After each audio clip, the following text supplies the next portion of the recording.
श्री गणेशाय नमः। एक समय की बात है। एक छोटे से गांव में मोहन नाम का एक गरीब किसान अपनी पत्नी सुशीला और बेटे गोपाल के साथ रहता था। मोहन बहुत ही मेहनती था, लेकिन उसके जीवन में परेशानी कभी खत्म नहीं होती थी।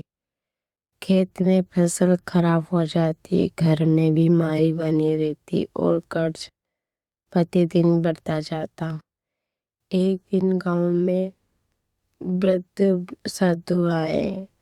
मोहन ने उसका आदर सत्कार किया। प्रसन्न होकर साधु ने कहा, बेटा, यदि तुम श्रद्धा और विश्वास से प्रत्येक बुधवार को भगवान गणेश जी का व्रत करोगे, तो उनकी कथा सुनोगे और गरीबों को भोजन कराओगे, तो तुम्हें सभी कष्ट दूर हो जाएंगे। मोहन ने साधु की बात को गंभीरता से ले लिया और अगले बुधवार से श्री गणेश व्रत प्रारंभ किया।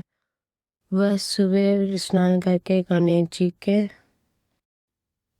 की पूजा करते हुए माँ दुर्गा, मोदक और लड्डू अर्पित करता हुआ पूरे परिवार के साथ कथा सुनता।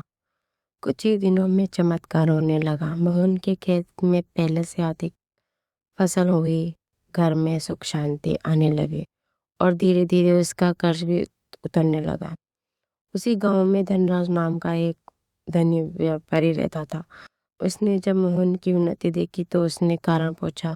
मोहन ने भगवान गणेश जी के व्रत का महत्व बताया, लेकिन धनराज को विश्वास नहीं हुआ। उसने कहा, मेरे पास इतना धन है कि मैं किसी व्रत की आवश्यकता नहीं है।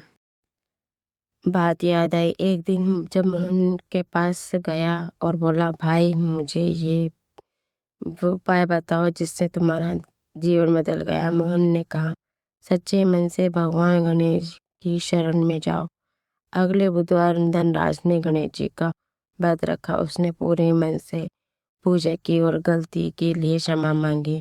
उस रात उसे स्वप्न में भगवान गणेश जी का दर्शन हुए। गणेश जी ने कहा, धनराज, घमंड मनुष्य का सबसे बड़ा शत्रु है। उसने धन के अहंकार में तुझे बुला दिया था। जब श्रद्धा और सेवा के मार्ग पर चलो तो तुम्हारे कष्ट दूर होंगे। सुबह उठते ही धनराज ने गरीबों को भोजन करवाया, मंदिरों में दान दिया और गणेश जी का गुणगान किया और बुधवार व्रत करने का संकल्प लिया। कुछ ही महीनों में उसका व्यापार फिर से चल पड़ा। पहले से अधिक लाभ होने लगा। वे समय समझ गया कि भगवान गणेश जी केवल धन नहीं बल्कि बुद्धि, विवेक और सुख प्रदान करते हैं। इसी गांव में राधा नाम की एक महिला रहती थी। उसके विवाह का कोई वर्ष हो चुके थे, लेकिन संतान नहीं थी। उसने बुधवार का व्रत शुरू किया।